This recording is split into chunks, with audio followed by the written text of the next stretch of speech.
खुद को आप इतना बदल दो कि लोग तरस जाए आपको पहले की तरह देखने के लिए।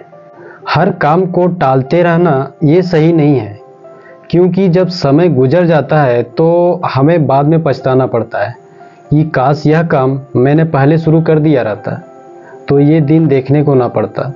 इसलिए आप जो भी काम कर रहे हो उसे आप पूरी मेहनत से करो, ताकि आगे चल के आपको पछताना ना पड़े। बहुत लोग बोलते हैं कि किस्मत में जो लिखा होगा वो जरूर मिलेगा, लेकिन आप ही बताइए, बिना कुछ किए मिलेगा? यूं ही घर में बैठे रहेंगे तो मिल जाएगा? किस्मत भी बोलती है कि मुझे हासिल करना होगा। आपकी तस्वीर और तकदीर दोनों बदल सकता है, बस आप अपने हिम्मत को कभी मत हारने दो। काबिल दोस्त होना ये भी शायद तकदीर होती है। बहुत कम ही लोगों के हाथों में ये लकीर होती है। हार कभी भी मत मानना, क्या पता सफलता आपकी एक कोशिश के लिए रुका हो। जीत कर उन सभी लोगों को दिखाओ जो आपकी हारने का इंतजार बेसब्री से कर रहा हो। पैसों से मिली हुई खुशी कुछ ही पलों के लिए होता है, लेकिन जो अपनों से खुशी मिलती है वो जिंदगी भर के लिए होता है।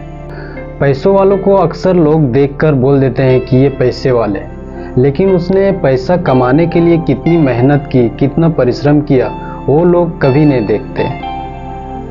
जब तक आपका समय सही ना हो तब तक आप सब्र करो, और जब तक आपकी परेशानी पूरी तरह से खत्म ना हो जाए तब तक आप मेहनत करते रहो। यूं ही घर में बैठ के शांत मत रहो। घर में बैठने से सिर्फ परेशानी बढ़ती है, उसका हल कभी नहीं होता। क्या आपको पता है कि आपका सबसे बड़ा दुश्मन कौन होता है? आपका सबसे बड़ा दुश्मन आपकी आलस होता है। जो व्यक्ति आलस करता है वो व्यक्ति कभी खुश नहीं हो सकता और ना ही कभी सफल हो सकता है।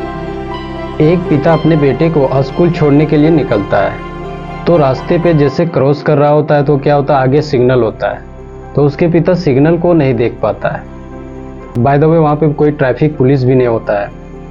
तो जब सिग्नल क्रॉस हो जाता है तो उसका बेटा बोलता है कि पापा सिग्नल था। उसके बाद उसके पिता आगे जाता है, फिर देखता है कि आगे ट्रैफिक पुलिस है, तो उस ट्रैफिक पुलिस वाले के पास जाके बोलता है कि मैंने पीछे का सिग्नल तोड़ दिया, उसका फाइन भरना है।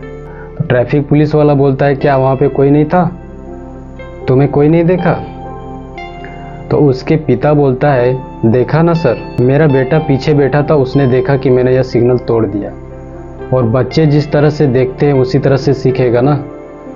कुछ लोग ऐसे भी होते हैं, जब आपका बुरा वक्त चल रहा हो तब उसका फायदा उठाते हैं, आपका मजाक उड़ाते हैं। तो आप ज़्यादा परेशान मत हो, आप सिर्फ अच्छे वक्त आने का इंतज़ार करो। जो हो रहा है वो होने दो, दूसरे पे ध्यान कभी मत दो। हम लोग सोचते हैं बहुत समस्या है, आगे क्या होगा, कैसे गुजारा होगा, लेकिन एक बात ये भी याद रखना, जो व्यक्ति कठिनाइयों से नहीं गुजरता है वो कभी सफल भी नहीं हो सकता। गलत संगत हमेशा गलत आदतों को जन्म देता है, इसलिए आप अच्छे लोगों के साथ रहना सीखो, अच्छे लोगों के साथ दोस्ती रखो। इससे आपको हमेशा अच्छी अच्छी बातें सीखने को मिलेगा। जिस दिन आपके अंदर अपनी लक्ष्य पाने का जिद आ जाए ना, उस दिन समझ लेना कि मेरा सफल होने का रास्ता खुल गया है। देखिए, कहने को सभी दोस्ती होते हैं, लेकिन जो आपका मुसीबत में साथ दे वही सच्चा दोस्त कहलाता है। जरूरी नहीं कि आपका हर कदम सही होगा, लेकिन गलती होने की डर से एक भी कदम आगे ना बढ़ाना, ये आपकी सबसे बड़ी गलती होगी।